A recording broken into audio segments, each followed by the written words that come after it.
Mestská polícia rieši v hlavnom meste každý mesiac približne 30 vrakov vozidiel.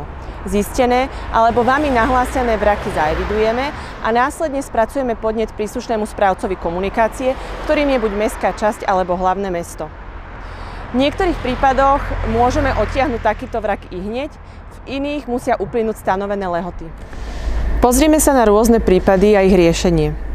Ak je auto bez tabuliek s evidenčným číslom, tak správca komunikácie môže staré vozidlo ihneď odtiahnuť na vyhradené parkovisko na náklady majiteľa.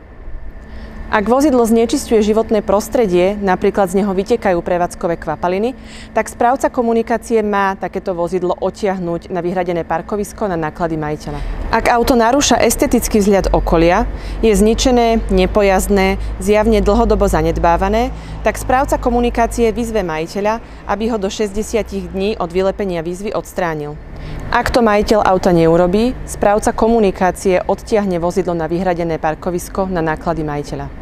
Ak má auto tabuľky s evidenčným číslom, ale je bez platnej technickej a emisnej kontroly, tak správca komunikácie môže vozidlo odtiahnuť na vyhradené parkovisko najskôr po uplynutí 6 mesiacov od skončenia platnosti emisnej a technickej kontroly.